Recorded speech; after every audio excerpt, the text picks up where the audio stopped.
Now you guys can hear me, right? Good Lord. What I meant to say was, hi there, welcome to the Quarter to Three live stream for. Wait, hold on. I've got to fix things over here. Uh, Reboot. Stand by. Hold on. Pretend that I haven't started yet. Here, pretend you're looking at this.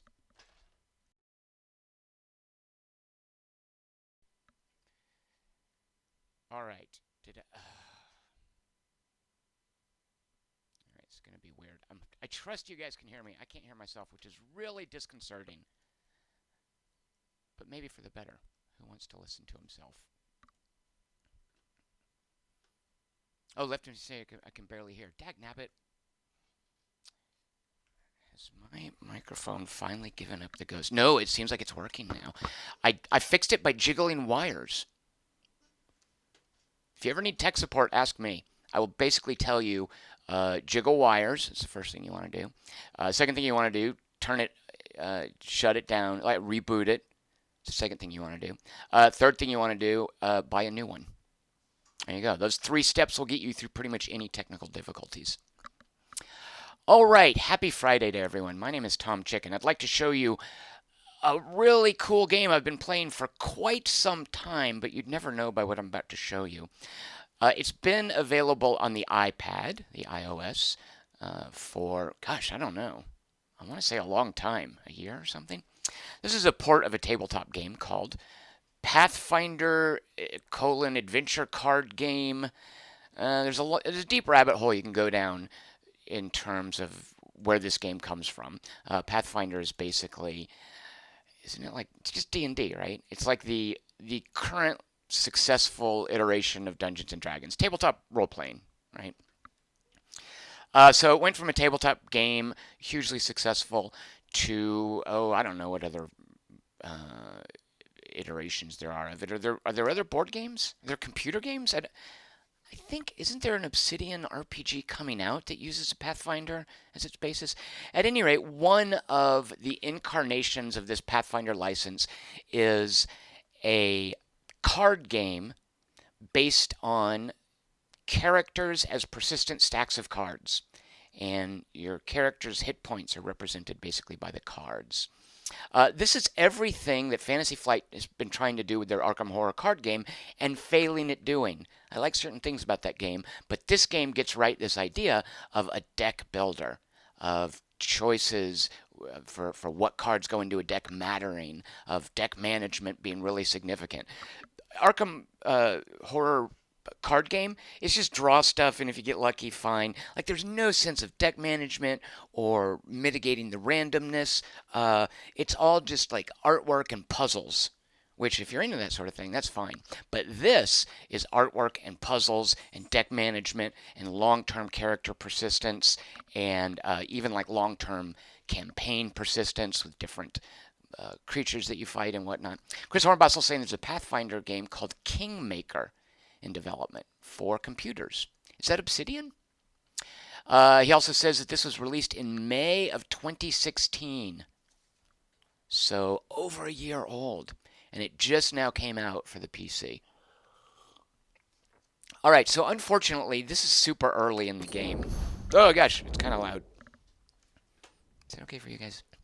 I say unfortunately it's super early in the game because the game, like any, it gets more interesting as more unique cards are folded into the mix, as the characters become more distinct than how they just started out, as you make hard choices about how to develop them. None of that has happened in what you're seeing right now.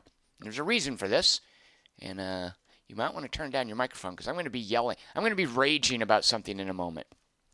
All right, I did not mean to bring this guy. This guy's an accident. His name is Lem. He's a bard. Bards are annoying. You never want a bard in your party. A bard is what you bring along if you've already got all the other obligatory slots filled. Let's see, you got your fighter, you got your magic user, you got your cleric, you got your thief. Oh, a 5th player? Oh gosh, what is he going to be? Oh, I guess he gets to be the bard. So bards are dorks. I accidentally chose him. This is a big mess. Anyway, I meant to take, there's like a dwarven fighter dude. I meant to take that dude. All these little short guys look alike to me. So I picked him. I'd already started the scenario. I didn't. I should have rebooted. But anyway, here's the deal. I'm going to take a weapon for him because he sucks being alone. That's the problem with bards. 100% support classes. Everybody else has his or her role, and they complement each other. The bard just sits in the back strumming a mandolin, singing ballads, crooning. Ugh, what a jerk. So I'm going to choose as his fit. You don't. Well, I want him to get a weapon because normally he's kind of crappy on his own. Here is my party. I don't like any of these guys necessarily. I mean, they're all fine. This is not my main party. My main party is stuck in a bug. Hazy Cell says a lack of Sarah Palins. As Chris Hornbossel pointed out, this is the Sarah Palin of the group. I don't normally use her. Normally, my party consists of, let me see if I can actually remember the names. Sione is a wizard, Sela is a paladin, Kira is a cleric, and Marisol, the thief. They're all chicks, by the way. I didn't even intend to do that. That's my main group. I love those characters. I'm kind of used to their mechanics. I've got their decks built up. I was working them up through the campaign, and you can replay campaign missions at harder difficulty levels for rewards. This game is so good at making you feel like your time is worthwhile, giving you a return investment on your time, letting you use various forms of reward systems. What was a dopey little micropayment system in the iPad version is stripped out of here, and it exists. It's only a self-contained earn gold and buy cool bonuses with it system. Now, that's not entirely true for reasons I'll tell you about in a moment. But my main party, they're off. They're kicking ass. I am 2 turns away. It gets so down to the wire in some of these games from winning a scenario. And furthermore, in that scenario, I've got some cards I really, really want to hang on to. Because cards that you find in the course of an adventure, you get to keep and use for deck building, or they can sit in a sideboard until you do an adventure that uses them specifically, which I think I have here. I'll show you that in a minute too. All kinds of things. I'm kicking the can down the road and showing you all kinds of things. But I want to explain I'm not using my main group because they are stuck at a stupid freaking bug 2 turns away from winning, and I can just forfeit the game. If I forfeit, I don't think I get any of the cards I found. Is that correct? But I want to win the game and get the reward. But there's a bug. I'm being told to discard a card. Nobody can discard a card. I can't drag it to a discard pile. I can't discard it out of anybody's deck, out of anybody's hand. It was to cast a spell, a mend spell. It's the name of it. Ironically, broke my game. So I posted on Obsidian's forums with the error. I even went so far as to do that little jerky, quote-unquote, games journalist thing of sending the PR guy an email saying, my game broke. Can you give me special treatment helping me fix it? It's one of the privileges of being a quote-unquote game journalist. Did that. Haven't heard anything back yet. I imagine I'm kind of screwed because even if they patch it, like will it retroactively fix whatever error caused this? And I think it was some weird thing with dragging a card and releasing it before it got where it was supposed to go.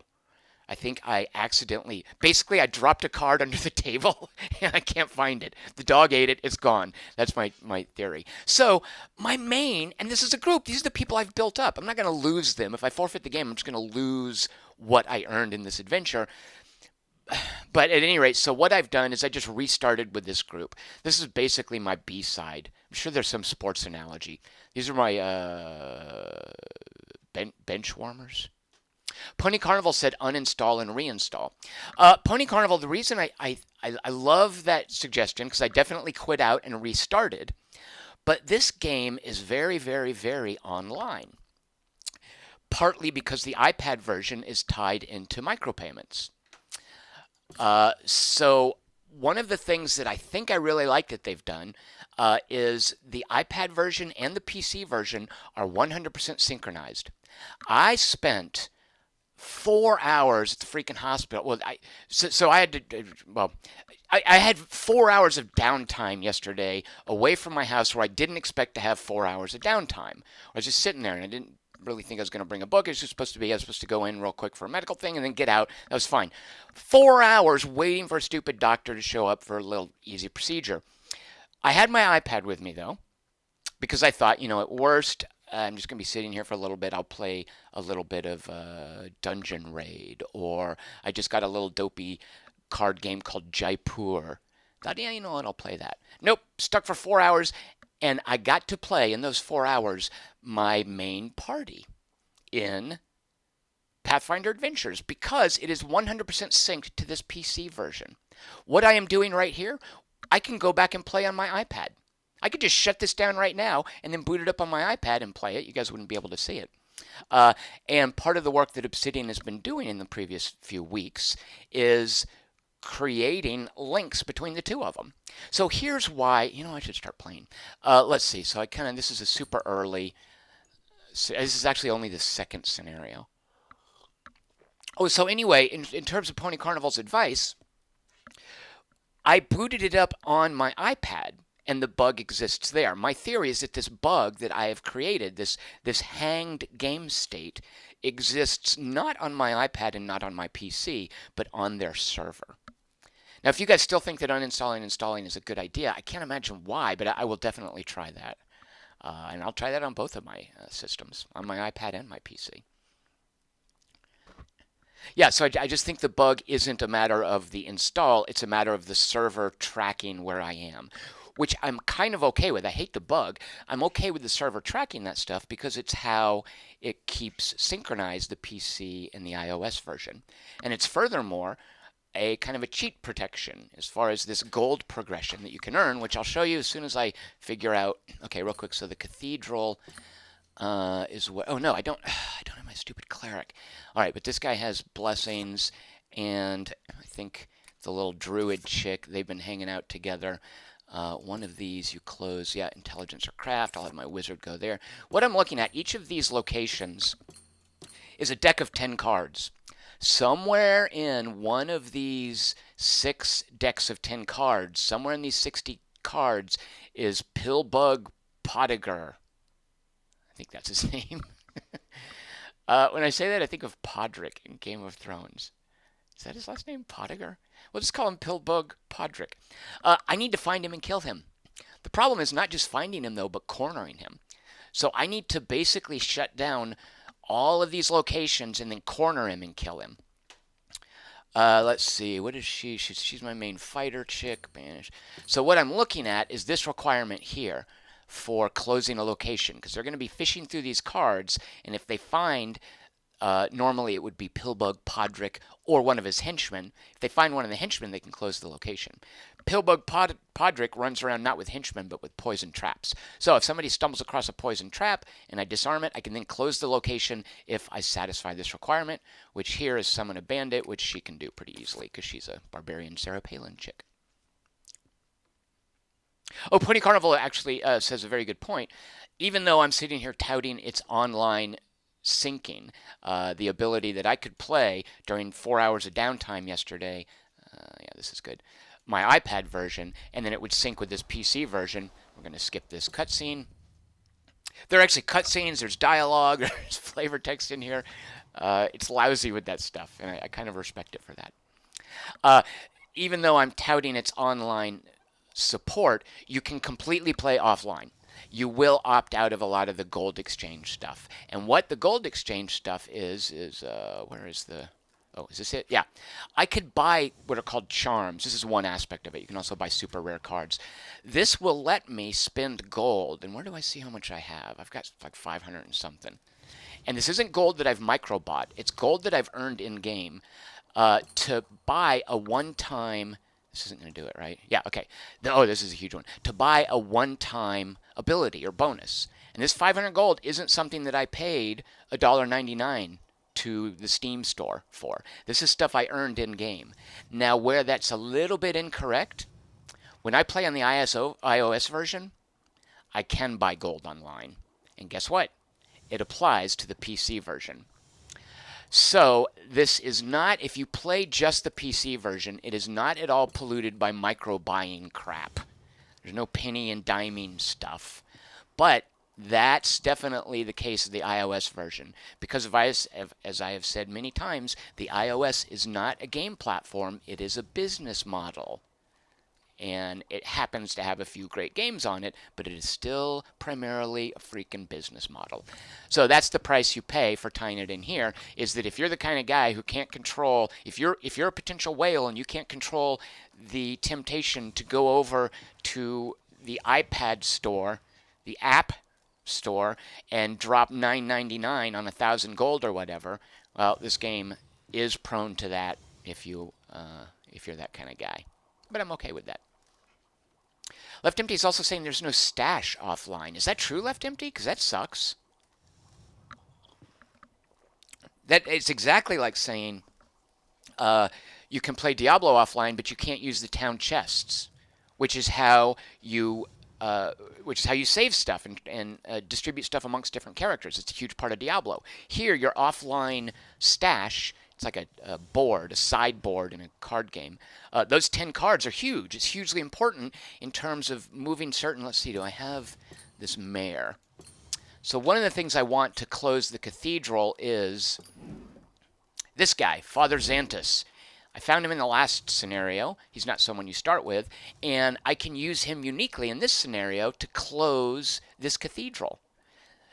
But if I don't want him, like if I want to save him for when I'm playing this scenario, I keep him in my sideboard. If the sideboard doesn't work when you're offline, I would argue that this game design doesn't work fully if you're offline. I don't know if that's the case. Chris Hornb also says he is able to keep his decks and build them offline and keep them. Okay, that's good to know. I trust that Obsidian is doing the right thing. I mean, Obsidian, we know who they are. Obsidian are great guys. I love the stuff they do. They have a reputation, which I think is a little unfair, for doing for releasing games that are buggy. Like a lot of people complain about Alpha Protocol, for instance, which I think is a great game. It was kind of janky, and there were certain bits that were an issue, and certain people had issues with like the PC version, but I think it was a very solid design. And although it might have been released in a slightly crappy state and needed some work, eventually Obsidian made it a really cool game, and that's the case with a lot of stuff they do. I know that Torment Tides of Menomina came out missing a few things that their Kickstarter campaign promised. That has since been added, the codex and the new character. In the end, Obsidian does what's right, I believe, and I think that's the case here. All right, so real quick, and yeah,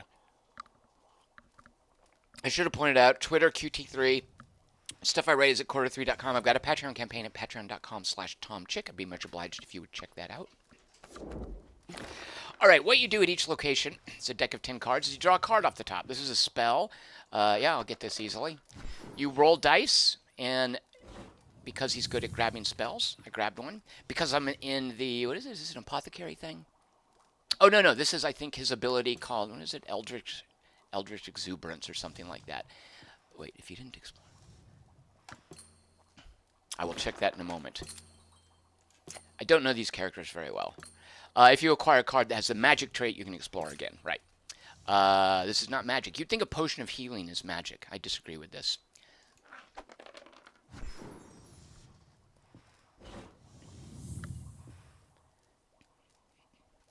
Okay, so the stash does work offline, which is good to know. All right, got way too many cards. Basically, these guys, do I want to get rid of someone who helps strength or constitution, or what does he do? Perception check. We'll get rid of this guy. We're just going through the apothecary here. I don't care if I don't get these things. There's a 0% chance of succeeding. We're just looking for Pillbug Podrake. All right, here we go. This will give us the opportunity to close the apothecary. Here's our turn timer. We basically have 30 turns. And it doesn't matter how many characters you have. One of the cool things this game does is to balance the number of characters. It doesn't do something like give you fewer turns. It's always 30 turns. Instead, what it does is it adds more locations. It adds more stacks of cards. You'll have more characters to go through more cards, but you have just the same amount of time. So basically, if you have one character, that character gets 30 turns. If you have 3 characters, each of them is going to get 10 turns. I play with 4 characters. That's sort of the sweet spot for me. Besides, you need 4 characters, right? That's the classic fantasy party. You need your tank, you need your DPS, you need your healer, and you need your bard. Right, bard is the odd man out. All right, so we definitely want to disarm this trap. This guy is not very good at it. However, this is another reason I love having multiple characters. Other characters, regardless of where they are, can use their all these crappy generic blessings can use their blessings to help someone. And I care enough about this, and it's an easy enough early scenario that he needs his blessing because he's at the cathedral. She's not going to use hers. I'm going to go ahead and make this a done deal. All right, now we have to succeed at an intelligence check to close the location. Ew. All right, maybe I should have saved something. They're both at the cathedral. Shoot, well, he's got... Okay, we're going to do that. There we go.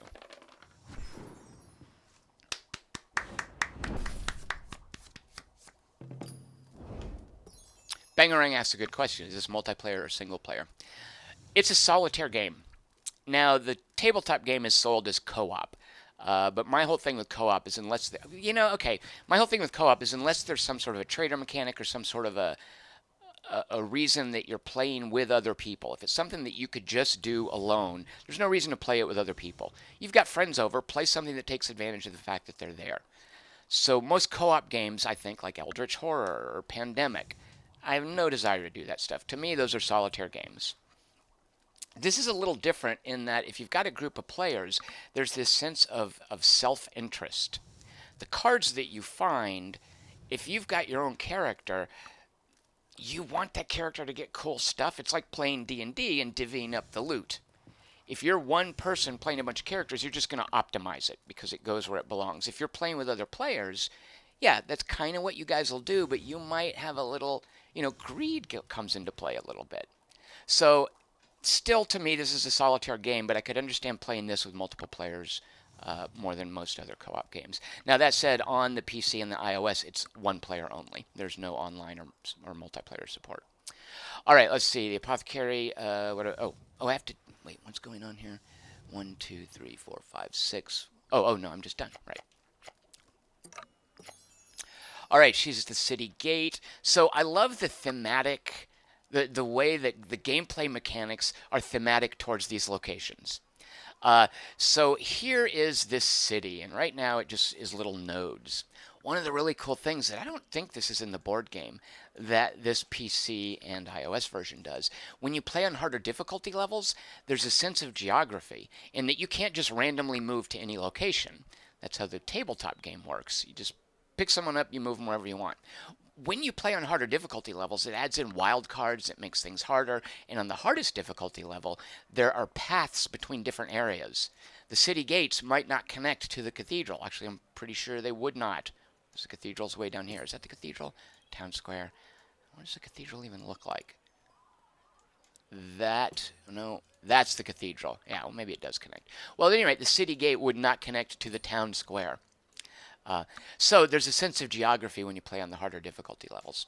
Otherwise, what they do with the locations is they each have a persistent effect, a requirement to close them down, and sometimes after they're closed, they might have some bonus.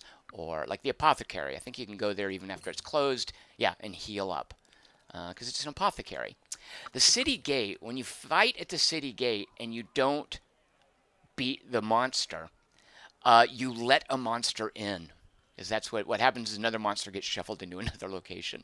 So fighting at the city gate, you want to win combat or else you're going to let another monster into the city. I love that kind of thing.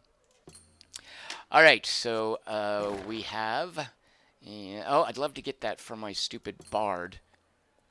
But whatever, I'm not going to waste blessings on that.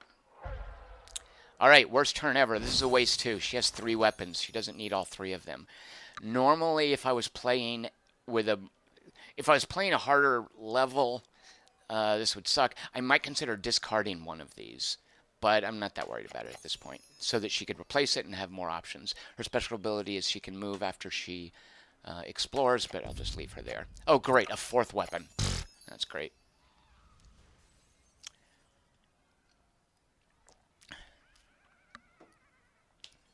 So there is some... Left Empty is saying he tried again in the offline mode for the PC. There is no stash. Pony Carnival says maybe you have a virus. I can't imagine. Left Empty, if you are correct, I will be very surprised. All right, I do like her. I hate these other dudes. I'm like, whatever, whatever, whatever. She's actually cool, and I would normally consider bringing her into my main party, but there wasn't room. Instead of a bard, you know what? A bard and a druid? How pointless is that? You only need one of them. All right, her cool ability is basically when she has animal allies, they are super helpful. She's got a dog here, even though in the picture she's got a big old cat. This is a card that I think is farther down the road from where I am. All right, here she is at the cathedral. We need to keep a blessing in case the cathedral's it's required to close it, or Father Xanthus if he comes out. This blessing would be helpful for us. Sweet. Now, if I were to end the turn now, I'd have to discard a card anyway, so I'm going to use a blessing to explore again. You can use blessings for that. Arcane armor, alright, that's fine. She's mainly a divine magic user, not arcane. I would normally use this, but I want to hang on to it. So I guess in turn. I don't want to... Oh, I can recharge the dog.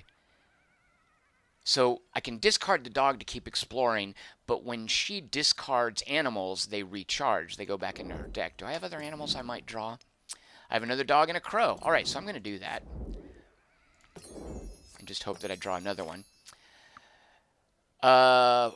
I'm not entirely... Oh, right. So I'm recharging the dog, but I now have a Goblin Commando, and I don't have the dog to help me fight. I can do Beast Form, I think. What is this? So here's one advantage. One of the questions that you might have is if I've got this on the iPad, is there any reason for me to get it on the PC? Yes and no. No, in that functionally it's the same gameplay. Whatever's in the iPad is on the PC, but I prefer playing on the PC for a couple of reasons. The artwork is bigger, the text is easier to read. You know, if you're old like me and have a hard time reading small print, you know, holding the iPad 2 inches in front of your face isn't comfortable. I can sit back in my office chair and still see what the Goblin Commando does. Also, I love this, and there is no counterpart to this in the iPad. What does Beast Form do again? This tooltip tells me. There's nothing like that on the iPad. I don't think. Someone correct me if I'm wrong, and I'll promptly retract it. All right, I am going to fight this Goblin Commando because she can go to Beast Form. What is it asking? It's asking if I want to evade. I also love the implementation. Here's another thing. I would prefer playing the digital version of this to the physical version of this. I have the physical version. I have a couple of the expansions, the follow-ups to it. But the physical version requires a lot of like brain RAM. There's a lot of things you've got to remember. The digital version is so good about tracking all that stuff. It's like Sentinels of the Multiverse for me. The digital version of Sentinels for the Multiverse has obsoleted the tabletop version. I've got all those cards and I love them, and it sure was fun to shuffle them and physically move them around, but I just can't give up the convenience of letting all that stuff get tracked for me on the PC version. And that's the case here.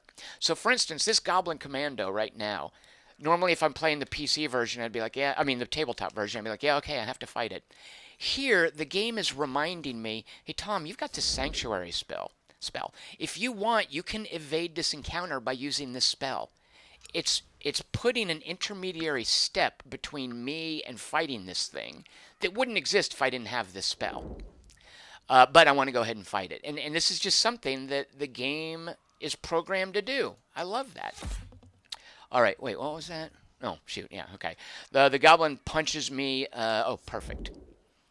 Now here is where discard is a card. I'm playing. Okay, I don't think I have arcane anyway. No, I have divine. So here's a little. Well, let's see. I think is that how I use it? Yeah, that means I've used it rather than discarded it, if I'm not mistaken. All right. We're going to Beast Form, and I discard. I thought I got to recharge. Sanctuary. I don't understand there are Sanctuary spells, there are invisibility spells, there are things that let you evade. And I guess later on, when things get difficult, that's useful. But for the most part, these little evade spells I don't tend to use early on. Oh, wait, what? All right, I guess I have to use some blessings here. Actually, this does not look good. This will add +3. I'll go ahead and use that. And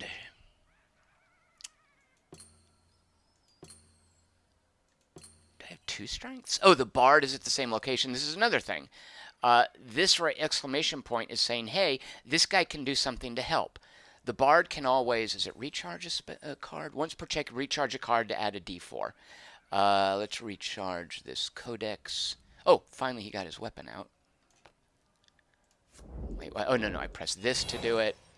And recharge the codex. And can I cast 2 strengths? I guess I can, because... Yeah, sweet. All right, I'll take that. I'm going to pretend I knew exactly what I was doing.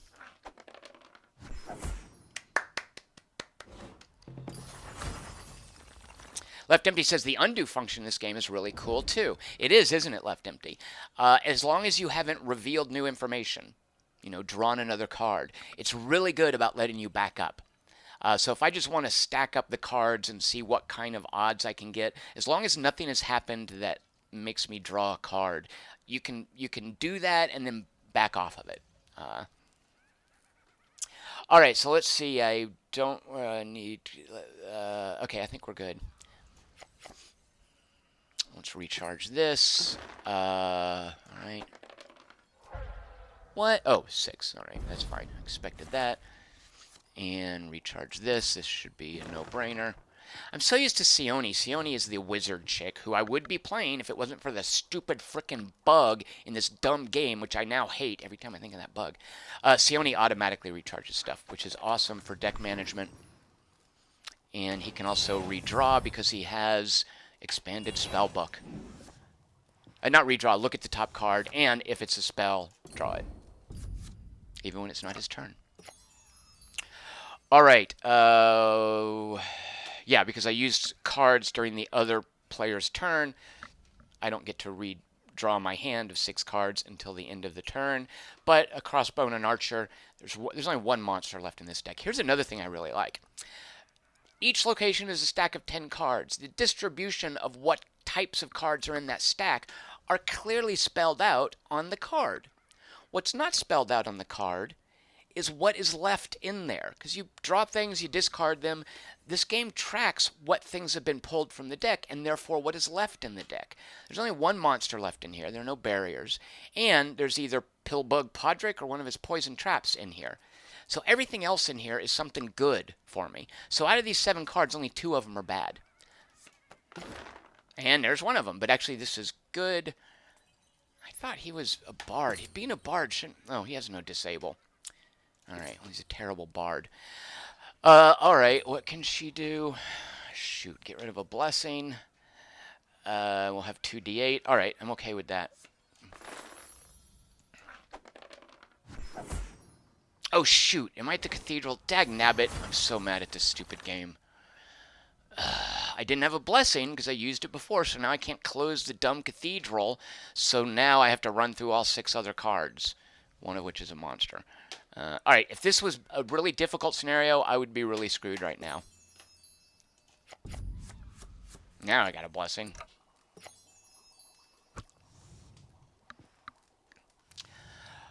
Pony Carnival says, yeah, this really obsoletes the tabletop version. Yeah, I know.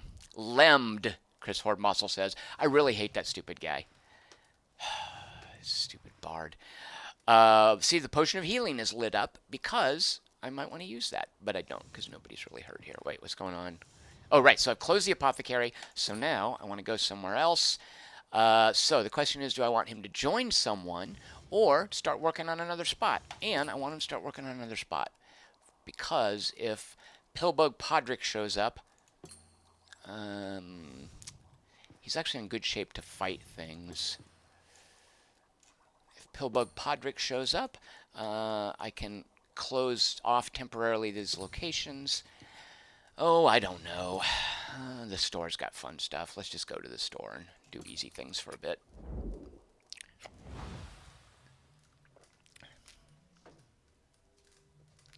Left Empty points out another thing is that the tabletop version, of course, doesn't spell out the odds for you like this game does. Here, I need to roll a 3 or higher to acquire this dagger. On a d6, of course, there's a 2/3 chance of doing that. This tells me right here, which is awesome. Now you can turn this off if you don't like it. Just click this. But I'm with left empty in that I'm terrible at odds. I like just seeing this intuitively right here. All right, I don't really care about the dagger, although maybe yeah, I'm okay with that. But I got it anyway.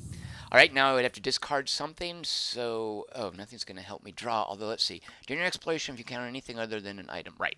So if you get a bad thing at the general store, you get to redraw until you get a good thing. Do I want to deal? I've got to discard something. There's no point healing yet. Oh, and plus when you drink this, it's gone forever. It's part of the persistence in the game. Discard to examine the top card. If it's a blessing or has magic, you can immediately encounter it. Otherwise, it goes to... Alright, might as well use this, which will recharge it anyway. And let's see what we had. It is a monster, so I know that that's coming up next. Here's another great thing. In the tabletop version, you look at that, you put it back. Then later, you're like, wait, what was that? Wait, am I allowed to look at it? Wait, what? This remembers that you know what is here. So even when I move on, if I want to come back here, this button is here, and it shows me what I know about this deck. And that goes for looking at stuff when you put things on the bottom of the deck, by the way, unless they're shuffled. So I know that Zolgoth, which is a big deal, before you act, put a card on top of your deck. What's thematic about that? He's got a purse. I guess he's basically temporarily stealing something from you and putting it in his purse. All right, so we're done with that.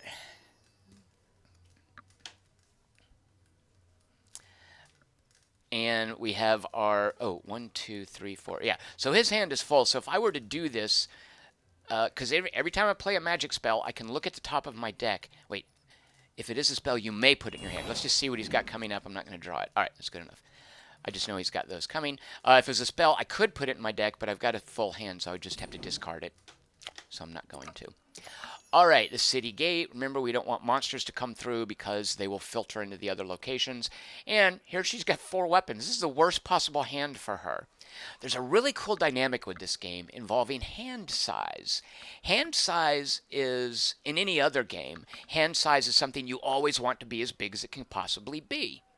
Hand size, because of the way this game works, hand size is also a matter of how frail your character is. And it's a weird dynamic, but if you play enough with Sayoni or Ezrin, you will come to appreciate that a bigger hand size isn't always good. It basically means a more frail character. So her small hand size basically protects her. It makes it harder for her to get killed. All right, here we are plunking away at the city gate. I really should discard one of these. All right, I'm just going to discard one of them. Let's see. One of these is the really dumb thing. So some of these weapons, you need to have weapon proficiency. Yeah, the swords. I might discard both of these. I should have done it before. I'm going to do it. All right. Oh, no, wait. I have to get to the discard phase. Wait. There. Okay. This is don't do this at home. What I'm doing there, you should probably almost never do. Guide and the Matic. All right, Matic is good for dealing with barriers. Back at the cathedral, we need... Yeah, so the cathedral, look here. It's reminding us, unknown just means what gets mixed into the deck as a function of the adventure, the particular scenario you're playing. In this case, it's Pillbug Podrick's Poison Traps. We know there's nothing in there. I've just got 6 stupid cards to get through. Oh, no, she's not one that you can discard. Acolytes are terrible at exploring. I am going to get rid of this to explore. Good. You always get that. Blessing of the Gods, explore. Good. 70%. Yes, sweet. All right, good. So I'm not hurting at this point. Flying through these, I'm not hurting too bad.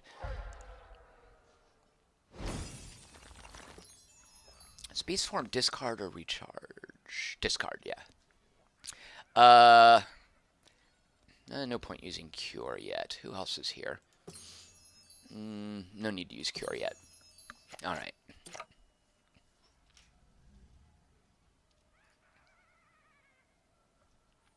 Left Empty saying there's even iconography to tell when you don't have the necessary skill to use a card. What do you mean, Left Empty? Because you can use pretty much any card, right? It's just if you don't... Actually, is that true? Oh, like if you don't have weapon proficiency to use the secondary ability of a weapon? If so, I have not noticed that iconography. That's character. That's cool. Here's iconography. He could theoretically die. Again, a large hand size, ironically, means you're frail. No, I'm not worried about it at this point, but it could happen.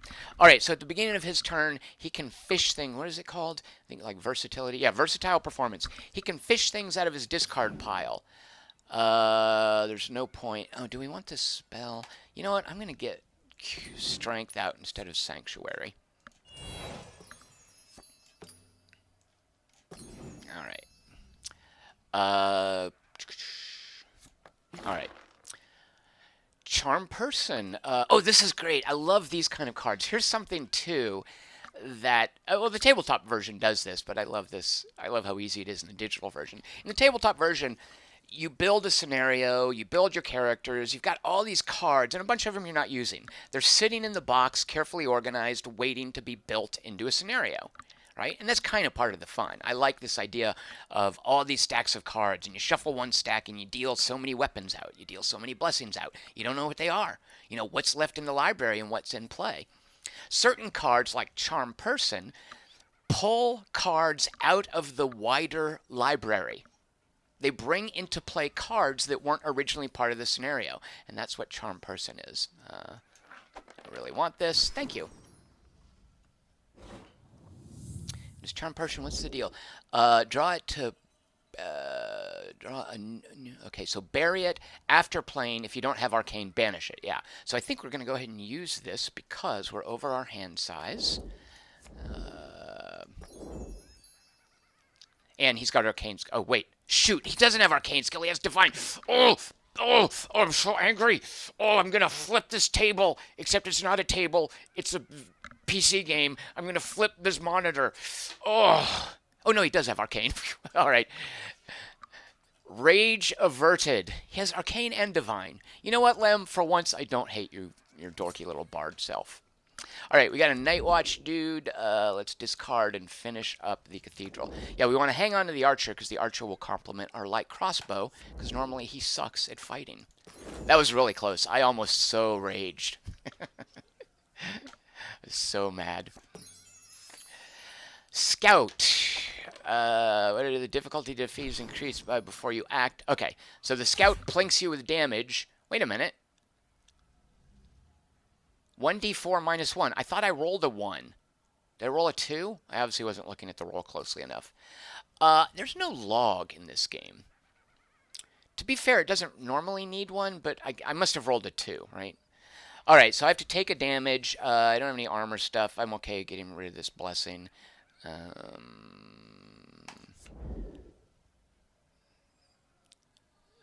are other barriers. Yeah, oh, shoot, I don't know. Fine. No, I don't want the blessing. I'm getting rid of the tools.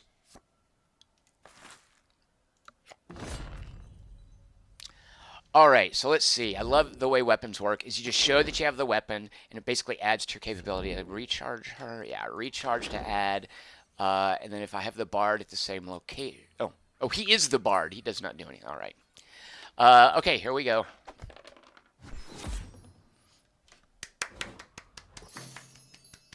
I'm really good at this game. Now, close the location. I can close it because there's... It automatically closes, right? Yeah, of course. What? Come on, there's no more cards. I guess it can still be open with no cards. That's weird. All right. Banish. It means this is now permanently gone from his deck, which is not a big deal in this instance, but in other instances it can be a big deal. Another thing in this PC version, let me show you something. Hotkeys. So many hotkeys. Not only that, look, you can rebind them. Oh, hotkeys. I love hotkeys. All right, banish this. Closing Sandpoint Cathedral. Let's see. When you end your turn here, you can attempt a wisdom check. Is he wise? I kind of doubt it. Not very wise. To recharge a blessing from your discard pile. All right, well, does he even have blessings here? He does, right, of course. We just got rid of one. We're getting rid of one to do that. All right.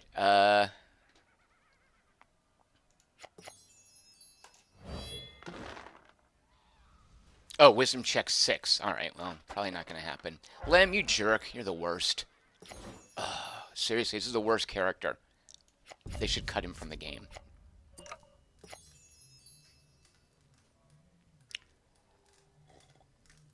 All right, and Chris is basically pointing out when you burn or banish one of the Blessing of the Gods, it will at least, if you don't have a card to replace it, that's the baseline blessing that you'll get. You'll get one of those baseline, they're called basic actually. You'll get a basic replacement if you don't have one available from the stuff that you found. So it's generally pretty safe to burn cards that say basic. Other cards, for instance, oh, that's not basic. Guess I don't have. That's not basic. Yeah, I think I got that the last adventure. Certain spells. I think it's an acid touch. There's certain great combat spells that aren't basic. All right, what is this? It's because I know from looking previously that Zolgoth, or what is it? The thing that steals something and puts it in your purse is coming up. So I'm about to have a Combat 9 battle. The lightning will definitely help us here, so we're fine. Yeah, okay, so he's going to steal something and put it on the top of our deck. Oh, I don't know. Potion of Fortitude. Couldn't care less about that. All right, what would the dagger do? If I reveal it, it adds a d4. I can recharge it. Oh. Daggers aren't bad. When playing another weapon that you haven't already played, you may discard. Okay. So I could add 2 d4s. Someone else would have to do the math for how likely you are to get a 9. I don't think it's very good. Or 2 d4s. And then recharge. So I think, am I missing something? Yeah, so there's only a chance I will recharge this, which is actually pretty good, but there's a 100% chance I'll recharge this. So we'll do that 50%. Bleh. Who can help? All right, use your blessing. All right, there. Look at this, by the way. There, I just got a gold. As you play this game, as you kill things, as you close locations, those are the only 2 things you do to get gold. It gives you a little trickle of gold. There are also daily challenges. Let's see. How can I look at... Oh, wait, let's see. Because I didn't find an item. When you're in the store, if you don't find something you can buy, like a good item from the shelves, it'll let you draw again, basically. And that's what's going on here. A zombie. Good. I have the lightning touch. Let's go ahead and discard that, which will be a recharge.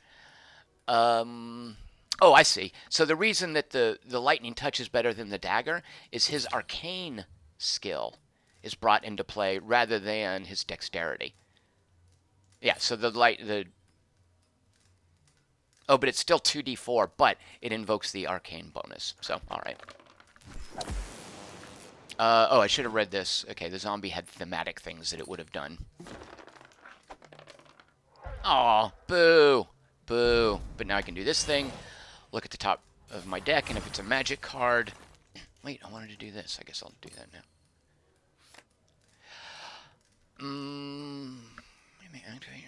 Right. Okay, the name is... So it's letting me look at this. Why can't I see the bracers of protection? I forgot because I'd done that previously.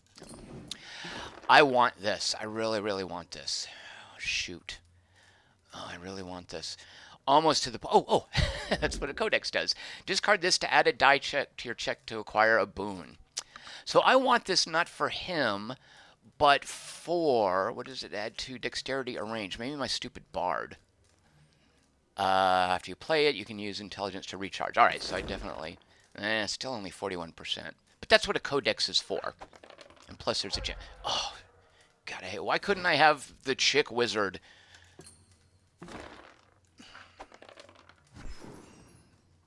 This guy's a dork. Seriously, you're only here because of a bug. Stupid Ezran, whatever your name is. All right, slowly but surely chipping away at the city gate. I kind of want this too. If I had a codex, I would use it. All right, well, 58% chance. Come on. Yeah, sweet. Oh, once again, overloaded with weapons, though. All right, get rid of the guide to keep exploring. Come on, come on, come on.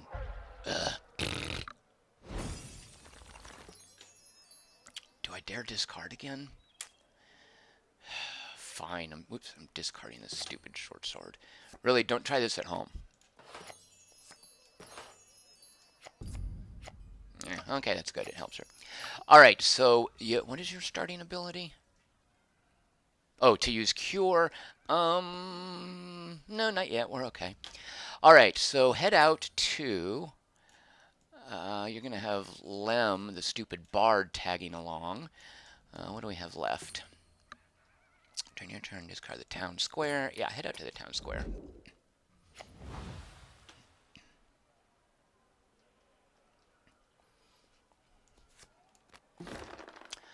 All right.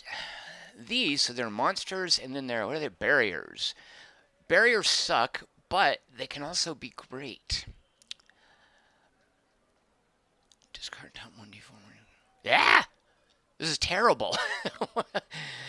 All right. Oh, right. It's a trapped locker. So if I open it, which is good, I get new armor out of it. If I fail, I'm going to have to burn a bunch of cards from my deck.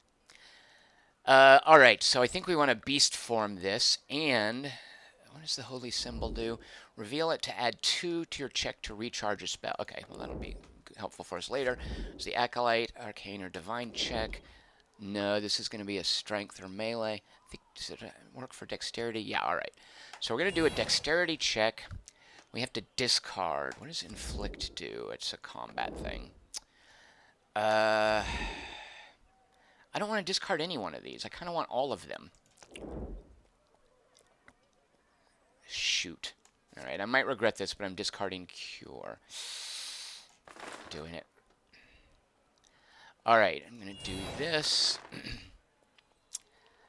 Is that all I get? Oh, and Lim. Oh, Lim, use your strength, right? But wait, then we're using strength instead of dexterity, which will make it an 11, but it'll add +3, right? So it's better if I do this, right? Yeah! No. What happened? That was the worst I could... Something...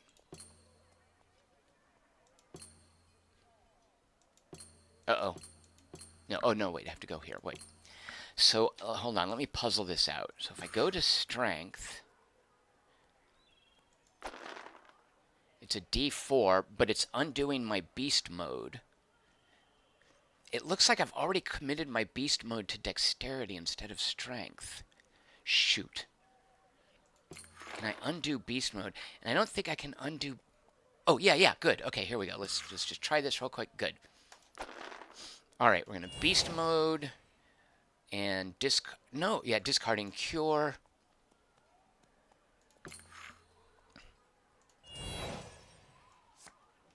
Good, it sits there behind, and then we add this, and then we go over to Lem, and we add this. I still don't like 55%, but that's better. I think those are, mathematically, those are my best options. Chris Hornbostel, being a jerk, says, have Mariziel, have your cool thief chick try to open it. Yeah, that's great. She's over in the bugged game. Now, actually, here's a problem. I think I'm going to die if I don't open this. Unless I get a good roll on the trap. Yeah, this could kill me. So remember before when I was all, this is easy, I'm not worried. This is going to be a prime example of getting killed by a large hand size. Oh dear. Left Empty says 1 point isn't going to help much, but I'll take it. All right, hold on to your butts. Oh, I'm so angry at Lem. Oh, Lem, you're such a jerk. All right, take 0 damage. Oh, this game is dumb. What? Shuffle. If undefeated, discard. You may banish. Yeah, of course I want to banish it, but... Oh, no, I'm not going to die. Wait a minute. Yeah, I am going to die because I'm...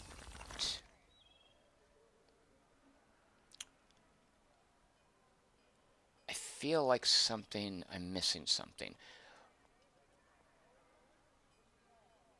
Why is the dog lit up?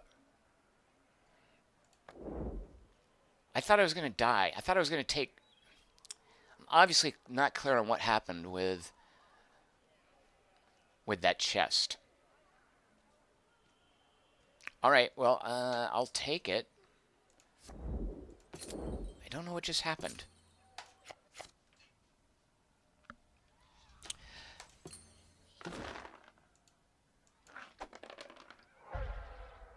It's the worst.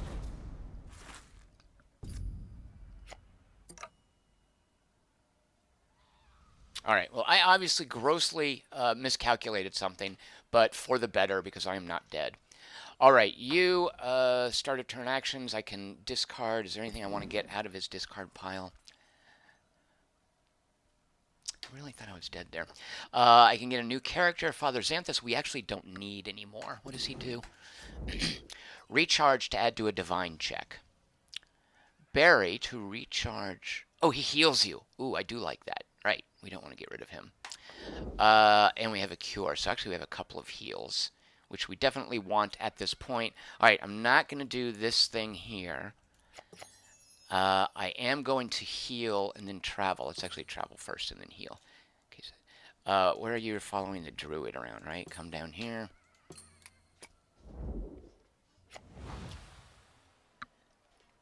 Left Empty is saying you had to discard 3 cards and you didn't. That's what I thought happened, Left Empty.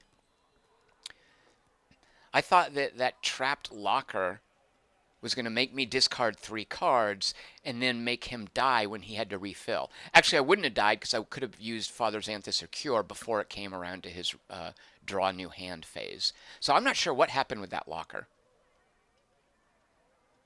Normally, I would think, oh, maybe it was a bug. But for the most part, you know, this game has been out for over a year in its iPad form. They've had a lot of time to hammer on the little card interactions, which is why another reason that I'm so enraged at my main party being stuck at a bug, you know, that it's been a year. Fix that stuff. So I'm inclined to think that I didn't read something closely enough. All right, so right off the bat, let's see. Let's go ahead and do this because we can recharge it.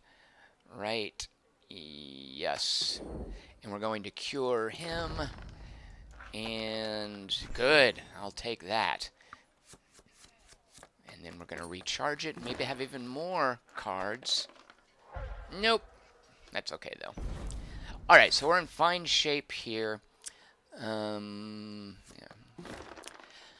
Potion of Ghostly Form. What did that do? Oh, choose a character. So evading a barrier kind of sucks because it just shuffles the barrier back in here. Discard a card to explore. Yeah, we've still got 18 turns. I'm not going to. Feeling kind of okay about how this is going. So if you heard that little boop, boop, boop tone, that was warning me. I think that Lim could theoretically die. Right. He's not...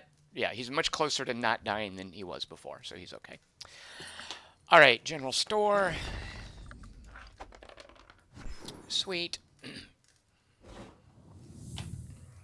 Explore again. Oh, I didn't know. Amulet of Fortitude. I would love to have this. Recharge this card. Yeah, I'd love to have it, but I'm not gonna. Not worth burning any blessings. Chris Hornbostel also says I should have Kira heal Lem because he's being a jerk. All right, so it has been an hour. I should normally stop at this point, but I think I'm going to plow through to the end because I would do that anyway. Wait, what happened? Nope. Oh, shoot. Did I screw up? I did. Dagnabbit. Oh, but I can back up. This game is so great. Here we go. All right. Oh, shoot. He's got a blessing we can use. All right. Well, 2d6 to get a 6 is better than nothing. Shoot a monkey. And then what do we have to do to close it? Banish a card. Oh, you know, see, I would have thought that, you know, I was thinking of a 9. What did I need a 9 for? All right, whatever. We got this. Yeah, oh, sweet. Even if it was a 9, we totally would have had it. See how good I am at this game? All right, banish a card. What do we have that's crappy that we don't care about?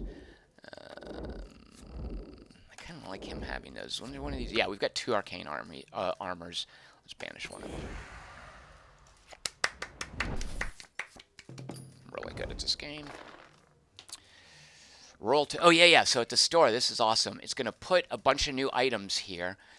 It's basically a trap. If you want to stay here and keep drawing free items, you can. Wait, add a D6 random items location. That yeah. Wait, don't you get one of them? Automatically acquire the top one. What did I get? Another potion of healing. Sweet. Why can I explore now? I'm gonna do it.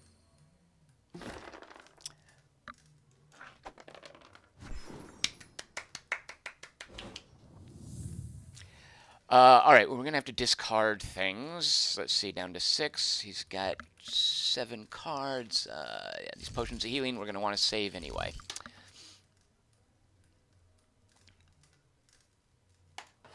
Right? Wait, 1, 2, 3, 4. Yeah, okay, right there we go. This interface is protecting me from myself.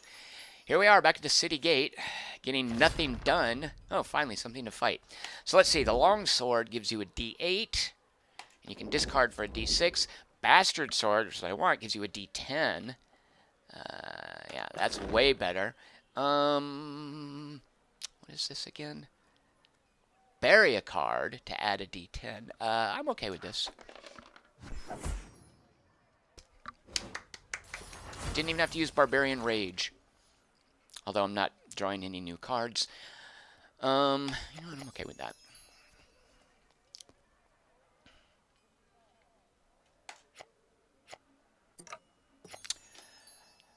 Town Square. We've still got 2 monsters. But she has her dog and an inflict spell.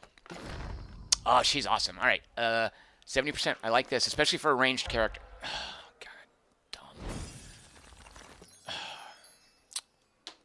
So stupid. Let's see. Do I want to discard something to keep exploring? 15 turns left. I think I'm okay. Oh, I wanted that cool elf chick. Because the stupid bard needed the elf. This game is. And again, I don't think there's anything I want out of here. We don't need the cure. We're doing good. All right.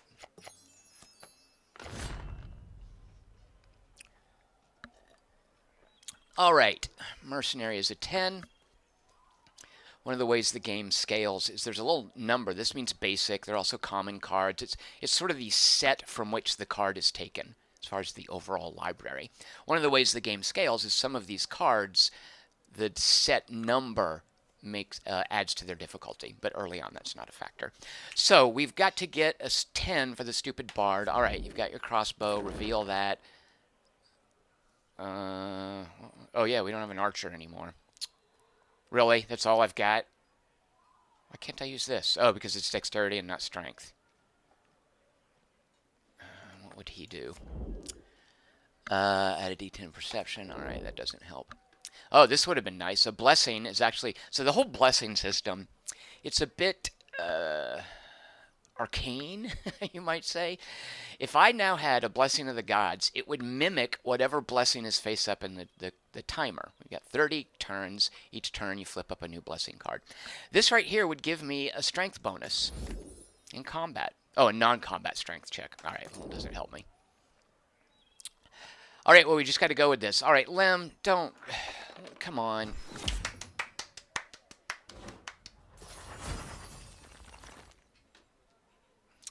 What is your whole deal now? Yeah, let's keep searching. We don't need the sage. Here we go. All right.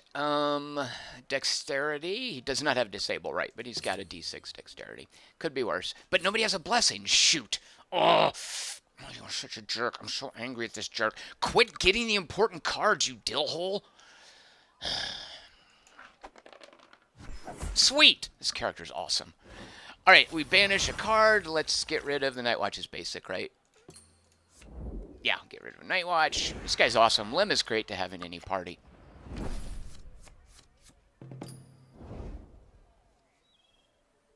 Chris Hornball also says, I just burned my sage. Wait, what are you talking about? I discarded it. She's right there. All right, let's see. When it's closed, each character can recharge and draw a card. Is there anything here that I... We don't need any more healing at this point. We're good.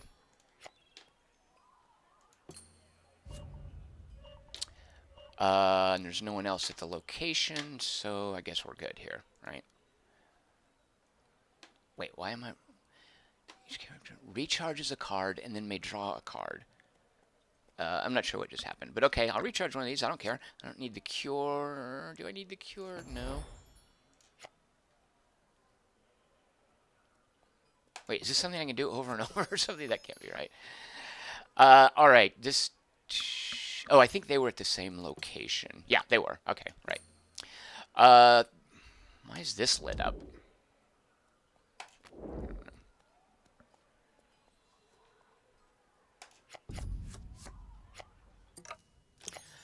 Back at the general store, there's one card. Oh, no. Okay, so this card, this location is closed. This is just a little trap it leaves for me. Should I go ahead and try to acquire it? Actually, I don't want to get too cocky. We've closed all but 2 of the locations, right? Yeah, I'm totally good. Like, I would have to really, really suck at this game to fail. So I'm going to go ahead and take this. Normally, I wouldn't do it. But I'm going to go ahead and pick it up. Boots of Elvenkind. I like these. They don't help him much, but maybe for the stupid bard. Alright, that's okay. There's a spell called Stride, which helps you move, which normally I'm like, Stride is useless. I hate that. I kind of wish I had it now. Back at the city gate. Hello. Alright. Pillbug Podrick. Okay, so we're pretty good here. Although nobody has blessings. Still. Oh, there's a cutscene. This is not in the tabletop version. I'm gonna act out this cutscene for you guys. Pillbug Podrick said, and I'll say his name correctly because now that he's on screen. Pillbug Podrick says, "Oh no, a hero has come to stop my quote dastardly deeds." End quote. It's much like Trump talking about wiretapping, right? Dastardly deeds. That's what he's doing. He's not confessing to anything. He's using dastardly deeds in quotes just to imply things. Why is Amiri speaking for the party? But you know what? As the one who most looks like Sarah Palin, that's how it should be. You are a sorry excuse for an enemy, she taunts him. Let's see how he reacts. Oh, he's got nothing to say to that. Pretty short exchange. All right, I like this. It's just a combat of 11. Let's see. Oh, yeah, okay. So he just... If he hurts you, he's going to do poison damage, but that's no big deal. What? Oh, okay, if I kill him, then I get to close locations? I thought I was going to get to do that prior to the fight. Oh, well, I'm not worried about it. Okay, the Bastard Sword is the one we want to use, and I actually might go ahead and discard it because it is important enough. Let's see, what if we discard this? 90%. I mean, there's no reason to play it safe, right? I've got this guy. Yeah, this is good, right? I mean, 95 is better. Yeah, a little overkill. All right, now... Oh, shoot, there was no one here. I'm so mad at this dumb game. All right, well, we know where he went. This game is dumb. I thought... Because I only... all right, well, she's still got a long... You know what? I don't care. I've still got 12 turns. Doesn't matter to me. She can move.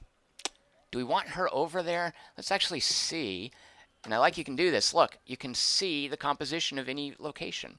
So I think she's going to go ahead and mosey over there. Yeah, of course she's going to mosey over there. Actually, it doesn't really matter because you can move beforehand, but there's no reason for her not to move. Why aren't you moving? Oh, right.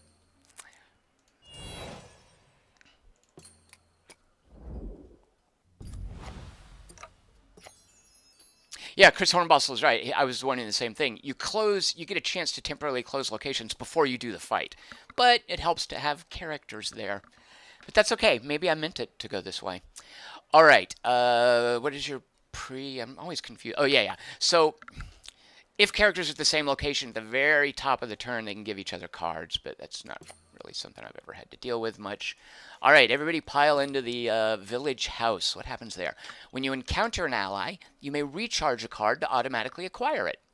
So there's housing over here. This is just where people live. It's way easier to walk over here and get allies. Like, say, the really cool elf chick, whose name I don't recall.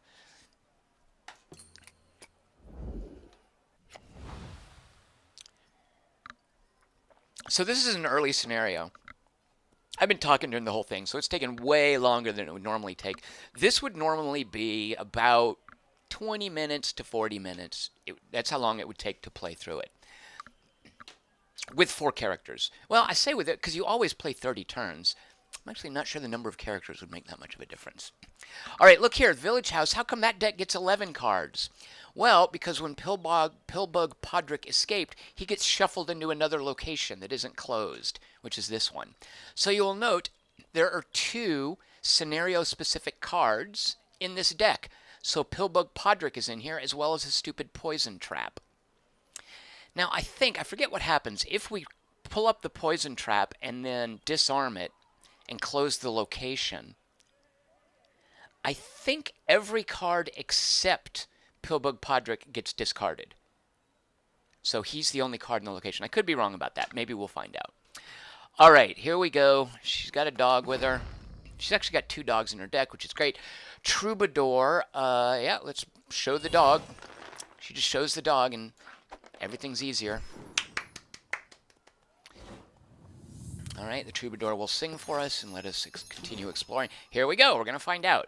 All right, go to Beast Form. Yeah, which will give us another D10 for our dexterity, which involves discarding a card, which I'm okay with at this point. I think this, right? Reveal to add to a check to recharge a spell. Yeah, let's just get rid of that.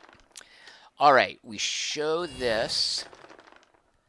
Lem is either in the same place or has a blessing. I can actually tell he's not in the same place. He has a blessing, or I think he has. Well, we'll find out. She is in the same place, which is what this little pin means, like a pin in a map. These little hash marks, like I think of it as an X marks the spot. This is the character currently in play. The exclamation point just says, "Hey, he or she can help." Oh yeah, Blessings of the Gods, which double as Favor of Shalene. These are advanced cards. I don't know a lot of their blessings, and then these favors get folded into play eventually. Discard to add 1 die. So Wisdom, non-combat. Oh, you can double up blessings with favors. All right, well, that's not going to matter much. We're just going to get rid of that. And I think we're good. We're going to find out what happens when you close a location where the main boss is. Banish a card. Let's see, something basic. I hate to banish the dog, but maybe I will. Let's banish the Acolyte. Oh, shoot, except she's not basic. Strength spell? Yeah, we'll banish that. All right. Yep, I was right. All right, so there's 1 card here. We've got 11 turns left to kill this dude. That's how good I am at Pathfinder Adventures. All right, so let's see. Who do we want to fight the dude? First of all, you're going to... Do we want to get anything out of your deck? Cure, Sanctuary, no. Bless, doesn't matter. Do we care if the Sage is there instead? We can't get the Sage out. All right, so no, nothing there. Let's head on over. We have Pillbug Podrick holed up in the village house. This is sort of like a standoff where the government surrounds some place. We're playing loud rock to basically demoralize him and his followers. Do I want him to do the fighting? He's got the crossbow. He's got strength. Is Lem at the same... Oh, he is Lem, so no, we don't want him to do the fighting. We're just going to skip his turn. He's got a blessing that can help. All right, so let's just go to end turn optional. Wait, there we go. It's that stupid stride thing. All right. With, no, he doesn't have a magic attack spell. All right, well, let's just get you over there. And we might discard some of these to hopefully get a spell that can help. You rarely have the luxury in this game of doing what I'm doing here. Namely, knowing exactly what card you're going to draw and having 10 freaking turns to set up the battle. Okay, let's get rid of... We're not going to have him draw. Go to optional discards. Let's get rid of these 2 potions of healing. I mean, he's not even going to be doing the fighting. I kind of think everything, right? Just on the odds of getting a blessing. I love this, too. You can click here and see what cards are... Oh. Obviously, he doesn't have many or any blessings, actually. Yeah, he has no blessings. Do we even care? What things do I get that could help? So dagger, can you use the dagger for the strength spell? Because you can double up on strength spells. So, alright, we're doing that just to see if we can draw a strength spell. And we did. Alright. Okay, I think she's going to be the one to fight Pillbug Podrick. She's got the longsword. She can discard it. Lem is there. Yeah, this is going to be super easy. I'm guessing we're going to get about a 98% chance here. Alright, just discard that. We don't even want to use Barbarian Rage because she's already got a D12. Lem, use that. Use your strength. It's way overkill. Go ahead and sing your dumb, stupid song. What else? Use your strength. All right, here we go. It's going to be close. We're going to go out with a bang here. Oh my gosh, did we do it?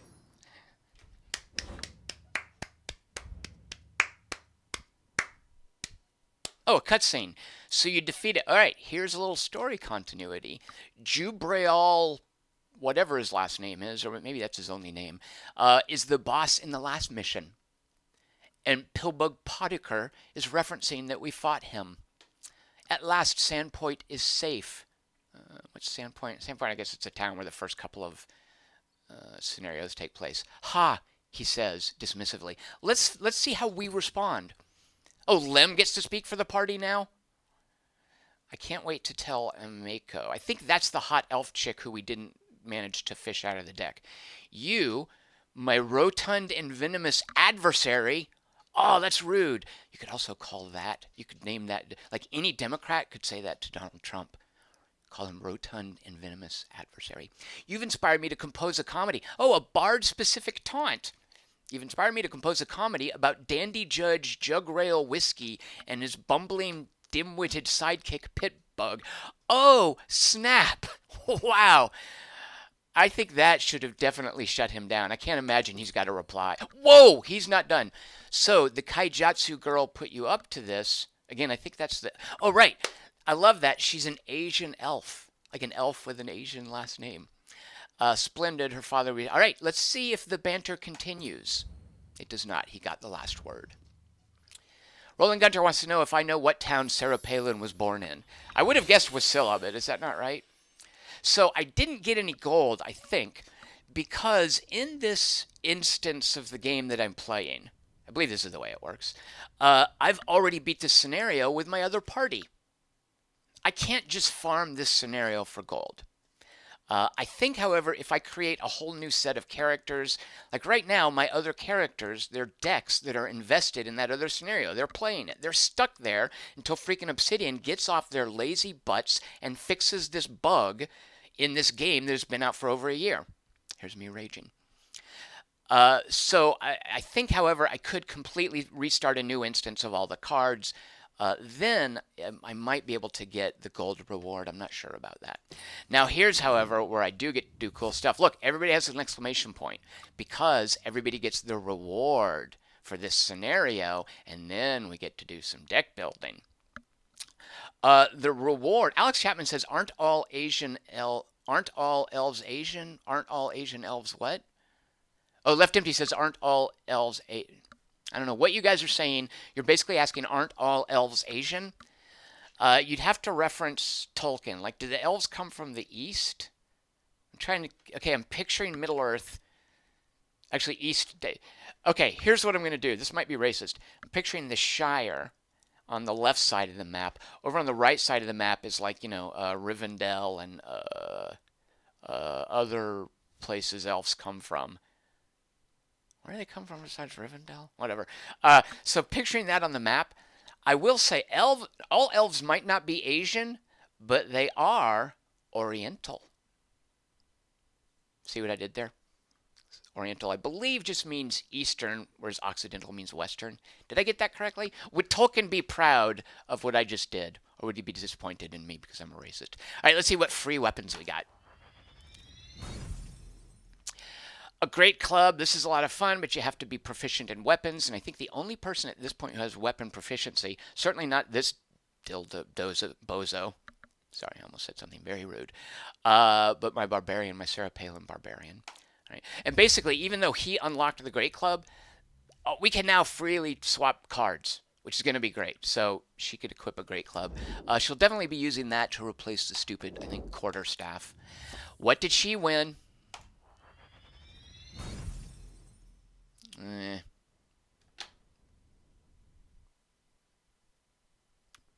I guess this might be helpful because it lets her add a d4.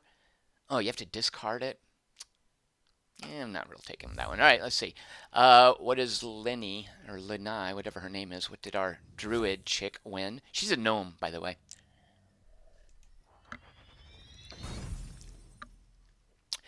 Dart. Reveal for a d4 if you would fail a combat. Okay, there's some weapons that let you re-roll. You may discard it. Not great, but if somebody's using dexterity to fight, might be a little good complementary weapon. Are all of these going to be basic? I forget. I think they are all basic. I think that's what the reward. Oh, no, they're not, because look at this. Awesome. All right, spiked chain +1. For your combat check, reveal this card. So it goes with strength or melee. It's 2d4. And I can discard for an additional d6. You have to be proficient. And if you fail, you can re-roll. All right, this is awesome. Okay, so now we go to the super fun part, but I'm not going to make you guys sit here and watch me. But just to let you know, look, you'll note, hey, many of these characters are over their limit for certain kinds of cards, or below their limit. That's what the exclamation point means. What gives? Well, all these things lit up in green are things that we acquired in this last scenario. And we can now freely swap them around to other characters, to the stash. So, just by way of example, remember this awesome thing? Guess who's got it now? And this, to me, is the heart of what is really good about having Pathfinder Adventures on both platforms. When I was stuck at the hospital yesterday for 4 freaking boring hours, they flew because I was playing this game, and all the progression I had in those 4 hours, except for the stupid bug. Actually, yeah, it's all washed ashore now. It's dashed on the rocks with this stupid bug. But normally, all the progression I would have earned is here in the game, which is great. Like in a mobile platform, I hear people talking about how awesome the Switch is because you can do stuff like that. I don't have a Switch, but I've got this. And similarly, all this card management here, if I shut this down now and I'm out somewhere later with my iPad, waiting for something, and I can now play all of this. It all carries over. Furthermore, this is actual deck building. Looking for each character at the parameters of what kinds of cards and how many of each type they can add, and then drawing from other characters' cards, from this stash of neutral cards down here. That is deck building in a way that simply does not exist in Arkham Horror, the card game, from Fantasy Flight, a company who never met a good game design that they couldn't subvert with a business model. This is actual deck building. It's meaningful deck building. I don't want to go past here because while this stash is, you can keep 10 cards. Anything over 10 cards you can sell for gold. basically, you get rid of the crappy ones. They only give you 1 gold, so it's not much. But I think if I go past here, I have to settle who has which cards and how many are in the stash before I move on. Uh, yeah, I can't move past here, but suffice to say, what I wanted to show you, in addition to the deck building with who has how many of which type of card, each of their powers, their stats, their deck sizes, the number of cards they get in each category, those level up as well. Now, I didn't earn any of those additions. Those are the more meaningful level ups that you get later on with the harder scenarios, but those are a big part of the character development and therefore the deck building. So, this has been a game with which I am delighted. Pathfinder Adventures. Richard Holt says, are you deck building? Yep, this is the deck building. Richard Holt says, I agree with you on Fantasy Flight Games. Yeah. He says, I'm sure they've ruined Legend of the Five Rings now, too. Oh, don't bring up Legend of the Five Rings. That hurts me. When I got out of CCGs, I just got rid of a lot of them. I kept some of them, and they're still here in a closet. Got rid of all my Legend of the Five Rings cards, and those are the only ones that I was like, man, I should have kept those. But I think that's being reissued, right?